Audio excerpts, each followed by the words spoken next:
Assalamualaikum warahmatullahi wabarakatuh. Di sini kami dari kelompok 4 akan mempresentasikan hasil kerja kelompok kami, yaitu mengenai prediksi harga rumah menggunakan metode regresi linear berganda. Dengan anggota kelompok, saya sendiri Ahmad Faril Yusuf Bababil, dengan NIM 0902022122. Kedua Fadilah Ramadhani Hartanto, dengan NIM 090102210007. Yang ketiga Galuh Pratiwi dengan NIM 090102210009. Pendahuluan.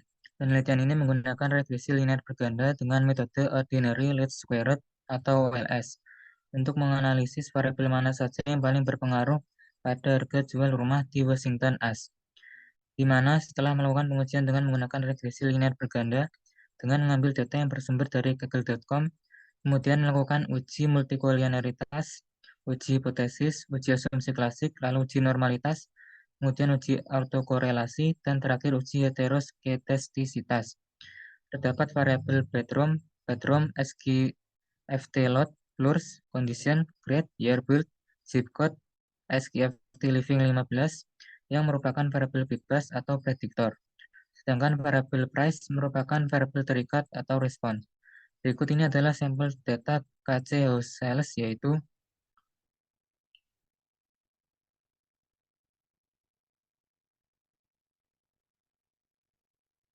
next. Ini pada datanya dapat dilihat terdapat 10 variabel, yang mana 9 variabel merupakan variabel prediktor dan yang satu merupakan variabel respons. Next. Pembahasan. Yang pertama analisis deskriptif. Kemudian uji multikolinearitas, ketiga regresi linear berganda, yaitu ada tentang estimasi parameter. Yang keempat uji hipotesis, ada uji serentak atau uji F, kemudian uji parsial atau uji T. Yang kelima uji asumsi klasik, ada uji normalitas residual, kemudian uji autokorelasi, dan uji heteroskedastisitas. Dan yang keenam, perbaikan model, yaitu tentang koefisien determinan. Next. Kemudian yang pertama, analisis deskriptif. Statistika deskriptif memiliki beberapa manfaat, yaitu memudahkan proses analisis data untuk penarikan kesimpulan, memberikan gambaran umum sebaran data, dan memberikan gambaran umum variabel di dalam penelitian. Berikut adalah hasil statistika deskriptif untuk setiap variabel yang dilampirkan. Dari hasil statistika deskriptif pada tabel di atas dapat diketahui bahwa data dari setiap variabel berjumlah 174. Terdapat ringkasan statistik seperti nilai minimum, maksimum, median, kuartil 1 dan kuartil 3. Dapat dilihat nilai rata-rata untuk variabel price, yaitu sebesar 467.599 dengan nilai kuartil 1 sebesar 302.000. Nilai median atau kuartil 2 sebesar 430.000 dan kuartil 3 sebesar 603.000. Nilai rata-rata untuk variabel bedrooms yaitu sebesar 3,39 dengan nilai kuartil 1 sebesar 3, nilai median atau kuartil 2 sebesar 3 dan kuartil 3 sebesar 4. Kemudian dapat dilihat di tabel. Next.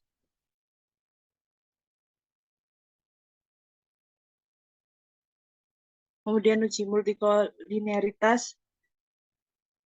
Nilai VIF yang lebih besar dari 10 mengindikasikan adanya multikolinearitas yang serius. Untuk mengetahui ada atau tidaknya multikolinearitas, maka perumusan hipotesisnya sebagai berikut. H0, jika VIF kurang dari 10, maka tidak terdapat multiko.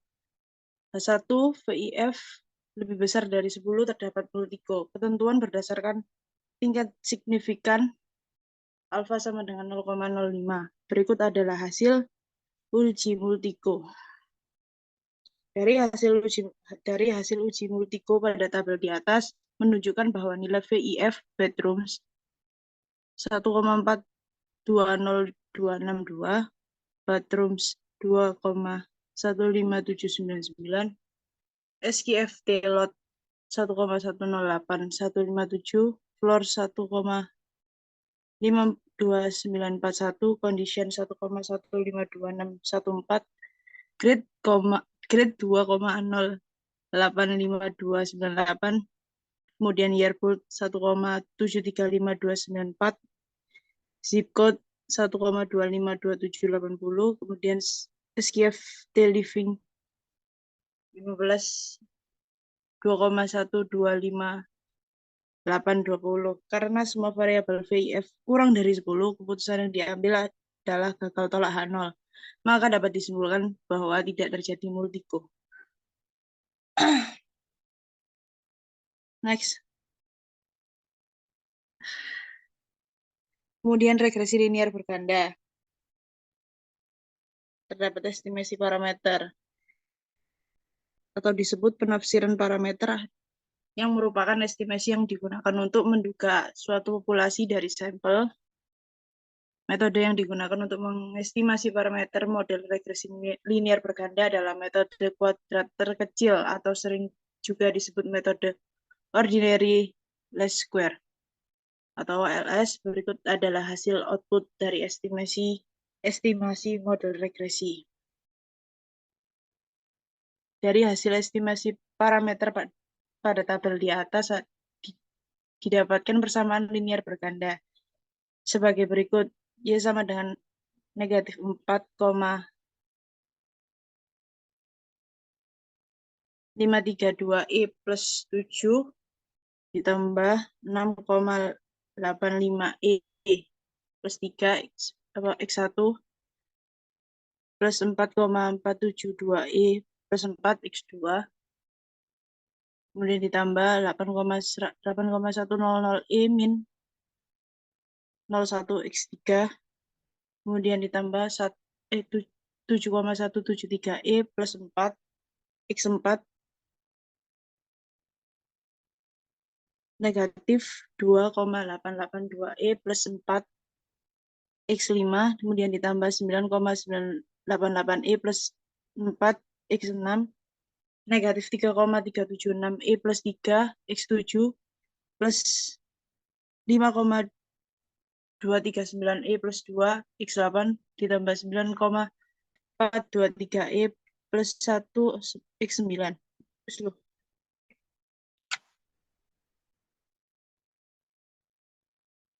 Next.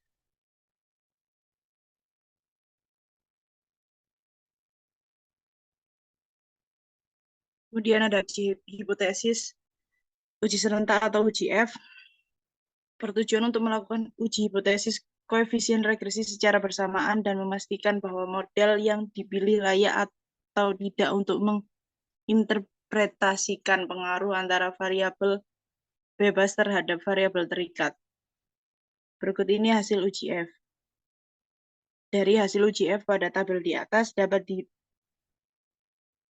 didapatkan nilai F hitung sebesar 29,68 dengan angka p-value sebesar kurang dari 2,2 E-16 dengan tingkat signifikan alfa 0,05. Angka signifikasi sebesar 2,E-16 kurang dari 0,05 atas dasar perbandingan tersebut, maka H0 ditolak, berarti variabel bathrooms, SKFT lot, floors, condition, grade, yearbook, zip code, SKFT living 15 mempunyai pengaruh yang signifikan secara sama atau simultan terhadap harga rumah. Next. Kemudian ada uji parsial atau uji T yang bertujuan untuk menguji tingkat signifikan pengaruh masing-masing variabel independen terhadap variabel dependen secara parsial. Dari hasil uji T pada tabel di atas dapat dijelaskan bahwa yang memiliki pengaruh terhadap harga penjualan rumah ada 7 variabel, yaitu year build dengan nilai signifikan atau p-value sebesar 8,37, E minus 12. Kemudian ada grade dengan nilai signifikan atau p-value sebesar 1,79, E min 9. Kemudian ada SKF T living 15 dengan nilai signifikan atau p-value sebesar 0,000272. Kemudian ada floors dengan nilai signifikan atau p-value sebesar 0,002714. Kemudian ada zip code dengan nilai signifikan atau p-value sebesar 0,014635. Kemudian ada bathrooms dengan nilai signifikan atau p-value sebesar 0,034785. Lalu ada SKFD lot dengan nilai signifikan atau p-value sebesar 0,038340. Sedangkan variabel bathrooms dan condition tidak memiliki pengaruh signifikan terhadap harga penjualan rumah karena nilai signifikan lebih dari 0,05. Lanjut. Selanjutnya yaitu uji asumsi klasik yang meliputi uji normalitas residual. Uji normalitas merupakan uji dalam statistik yang digunakan untuk menilai normalitas. Dalam penelitian ini adalah menggunakan tingkat signifikan 5%. Uji normalitas menggunakan Shapiro-Wilk dan menggunakan normal Gini plot. Berikut ini hasil uji normalitas residual dilampirkan.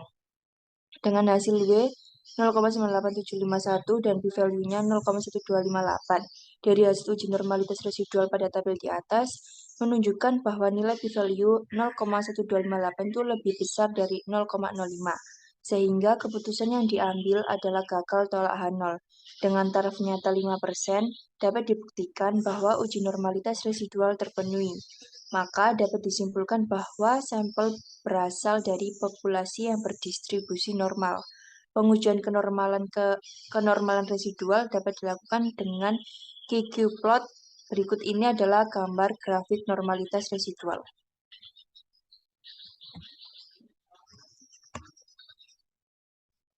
Dapat dilihat grafik normal Gini plot. Pada grafik normal residual tersebut terlihat bahwa titik-titik data tersebut tersebar di sekitar garis lurus. Jika dapat didekati atau digambarkan dengan garis lurus, maka data tersebut menyebar dengan normal. Selanjutnya terdapat uji autokorelasi. Uji autokorelasi sendiri adalah korelasi terjadi antara observasi dalam satu variabel. Untuk menguji autokorelasi pada data residual dapat menggunakan nilai Darwin-Watson. Berikut hasil uji autokorelasi dengan menggunakan Darwin-Watson. Didapatkan hasil Darwin-Watson-nya 1,795, p-value-nya 0,0833, DL-nya 1,65691, DU-nya 1,84885. Dari hasil uji autokorelasi pada tabel di atas menunjukkan bahwa nilai p-value 0,0833 lebih dari 0,05, sehingga keputusan yang diambil adalah gagal tolak H0.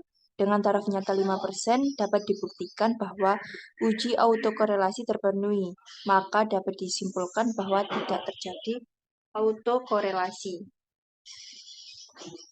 Selanjutnya ada uji heteroskedastisitas. Uji heteroskedastisitas dilakukan dengan tujuan menguji apakah terdapat ketidaksamaan varians maupun residual dari suatu pengamatan ke pengamatan lainnya. Uji Gleiser dilakukan dengan meregresikan variabel-variabel bebas terhadap nilai absolut residualnya. Berikut hasil uji heteroskedastisitas dengan metode Gleiser. Dengan hasil nilai statistiknya 16,43902, p-value-nya 0,0582674, parameternya 9, alternatifnya greater. Dari hasil uji Gleiser pada tabel di atas menunjukkan bahwa nilai p-value 0,0582674 lebih dari 0,05, sehingga keputusan yang dapat diambil adalah gagal tolak H0. Dengan taraf nyata 5%, dapat dibuktikan bahwa uji identik terpenuhi. Maka dapat disimpulkan bahwa ragam pada model regresi linier memiliki nilai yang sama. Selanjutnya yaitu kebaikan model tentang koefisien determinan. Koefisien determinan bertujuan untuk mengukur ketepatan dan keakuratan model regresi. Ditentukan dengan menghitung nilai koefisien determinan atau EDCAN. Pada tampilan tersebut didapatkan hasil multiple R-square-nya 0,6196, adjust R-square-nya 0,5987. Dari hasil koefisien determinan pada sebesar 0,6196 atau 61%. Hal ini menunjukkan bahwa persentase pengaruh variabel bebas yaitu bedroom, bathroom, SKFT lot, floors, condition, criteria, build, zip code, SKFT living 15, dan variabel terikat price sebesar 61,96%, dan sedangkan sisanya 38,04% dipengaruhi oleh variabel lain yang tidak termasuk ke dalam model. Berdasarkan dari hasil dan pembahasan yang telah dilakukan, dapat disimpulkan bahwa pada hasil penelitian dengan menggunakan uji F diketahui bahwa variabel independen berpengaruh signifikan terhadap variabel dependen dari model regresi. Dari hasil uji T pada penelitian ini diketahui variabel YR build, grade, SKFT living 15, floors, zip code, bathroom, dan SKFT lot mempunyai pengaruh signifikan secara parsial terhadap variabel dependen adalah Y sama dengan min 4,532 E plus 07 plus 6,850 E plus 03 sebagai X1 plus 4,472 E plus 04 sebagai X2 plus 8,103 E plus 04 sebagai X4 min 2,882 E plus 04 sebagai X5 plus 9,98 E plus 04 X6 min 3,376 E plus 6 plus 03 X7 plus 5,239 E plus 02 X8 plus 9,423 E plus 01 X9 atau 61,96%. Hal ini menunjukkan bahwa persentase pengaruh variabel bebas yaitu bedroom, bathroom, SKFT lot, floors, condition, criteria, build, zip code, SKFT living 15, dan variabel terikat price sebesar 61,4% dipengaruhi oleh variabel lain yang tidak termasuk ke dalam model. Cukup sekian presentasi dari kelompok 4. Apabila ada salah kata, mohon dimaafkan. Wassalamualaikum warahmatullahi wabarakatuh.